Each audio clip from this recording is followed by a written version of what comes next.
This is the third method, and this is called the half-life method. And by using the half-life method, you can also determine the order is zero or it is not zero order actually. So first I'm going to define in a very simple way what is the half-life. So half-life is, let's suppose first have a look at this. This is the same graph as we have shown in the graphical method. So what is explained over here, this is the concentration of reactant versus time.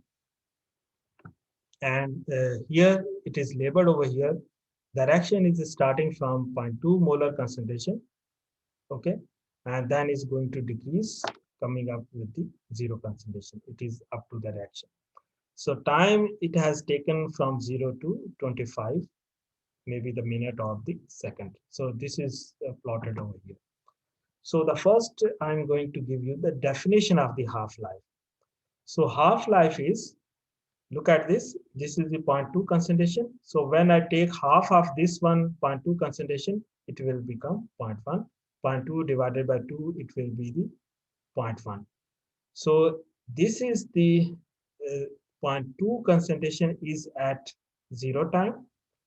So what would be the time at half concentration? So this is 0.2, half of this is 0.1. So how can I determine the half time? So I'm moving this line and cutting out that point, particular line, and moving to the downward. This would be the time at which the concentration, initial concentration will become half. That is called the half-life. So let's suppose this is the 12 second. So 12 second over here is the first half-life. Okay, and similarly it will go to the second, third, and the fourth half-life. Actually, this is the half-life method. So again, what is the half-life? I am explaining over here. When the initial concentration becomes half, at that time, the time is called the half-life. The half-life is the time at which the initial concentration will become half. That time is called the half-life. Okay, this is the definition of the half-life. Now, how can you determine the half-life? Again, this is the integrated equation, very simple. This is not the actually the derivation. This is just the rearrangement of the earlier equation. This we have already integrated before. And whenever I ask the half-life, you have to start from here. Don't you start to integrate this equation. So understand the nature of the question. So by using this definition, now I am putting the values over here. So first, it is a rearrangement of the equation. I am just moving this to this side. So this will become minus.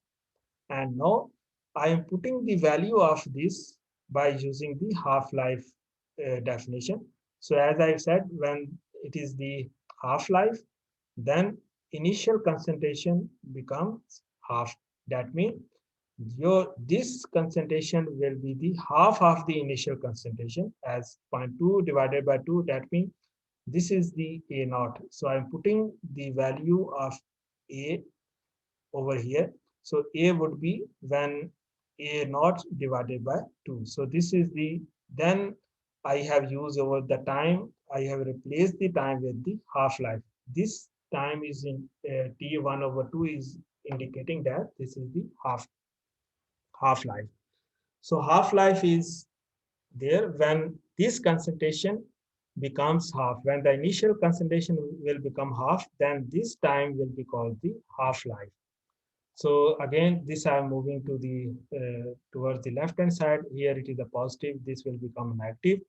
And now you can simply subtract this minus this. So this is the half. This is the one. When you subtract half minus one, it will be the minus half. Or you can take LCM. You can take common of 2. 2 divided by 2 is 1. This is the 1. And here minus 2 divided by 1 is the 2 multiplied by 2, 2a. So 1 minus 2a will be the minus a, and 2 you are taking as the common. So this is up to you. How can you understand? Just I have 1 over 2 minus 1, that will be giving you minus 1 over 2. So again, this is just the rearrangement further. You can now minus, you can cancel out the minus on the both left and right, and this will equation will become this. Now you can just rearrange and calculating the half-life, and half-life will be equal to, you just divide the k with this equation, and this equation will become T half will be equal to A naught divided by 2k. So this is just the rearrangement of this equation, just dividing the k with this to get the value of the half-life. So this is the way how you can actually derive the formula for the half-life for the zero order action. Again, this is only is the equation for the zero order action, not for the first order, not for the second, not for the third order action. So the statement over here is, this is the very important statement. Again, 2 is the constant and k is the rate constant. These will remain the constant. Only these are the variable. So what is the relationship between half-life and the initial concentration? So I am going to conclude over here. When half-life is directly proportional to the initial concentration of the reactant. So when initial concentration is, let's suppose if you want to half the initial concentration, then the half-life will also half. Or you can say when you double the concentration of initial concentration, then the half-life will also be doubled. So half-life is going to depend on the initial concentration, and this is the direct relationship between the half-life and the initial concentration. Now I'm going to put this information on this graph and listen and see very carefully. This is the half-life we have already defined. When you take the half of the initial concentration, this will become minus 0.1, and the time over here is the over here is the half-life, and this is the second half. And when you half this concentration, 0.1 divided by 2, this will become 0.05. And now how can you get the half-life? Actually, when you take this one is the initial concentration and this is the half, then you have to measure the half-life from this point. Just to extrapolate this one to this point, and you can take down the point, and this is the half-life for the second life. Now, what are the values? Values for the second half-life is from here to here, and these are the value. Starting from here, this is the, let's suppose this is the 12 second, and this is the half-life for the first cycle. And then this is the half-life, the time, the end time of the second half-life, it is 18. So when you subtract 18 minus 12, it will be the 6. So for the second half-life, the time will be the 6 seconds. So now I'm going to apply this formula on this graph, that how the half-life is directly proportional to the initial concentration of the reactant. So when initial concentration becomes half, this is the 0.1. So the first half-life is having the 12 seconds. And when you further half this concentration, again, if you take the half of this concentration, it will be 0.1 to 0.05.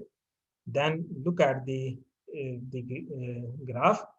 The half-life is the 6 seconds. That means it is half of the half-life of the first half of the first life. So that means 12 divided by 2. That means half-life is proportional to the concentration of the reactant. Or in other word, you can say, I am now just simplifying this one. When the concentration, initial concentration was 0.1 to 0.1, then the half-life was the 12 seconds. And when you take the half of the initial concentration, then the half-life will also become half. So in other way, when you increase the concentration, double the concentration, 0.1 to 0.2, and then the half-life will also increase in a double. That means it will be from 6 seconds to the 12 seconds. So that means it is perfectly fitting this formula, and the half-life is proportional to the concentration of the initial concentration of the reactant. Now again, before ending or making this video to end, the final statement is, how can you say that this half-life or this way of method is for the zero order reaction, not for the first, second, or the third order reaction? And your statement would be, for the zero order reaction, if the half-life is directly proportional to the concentration of the reactant, then it is called the zero order reaction, because there is no any other order in which half-life is directly proportional to the initial concentration of the reactant. So this is only the first, sorry, this is only the zero order reaction where half-life is directly proportional to the concentration or the initial concentration of the reactant. So that's why this is called the zero order reaction.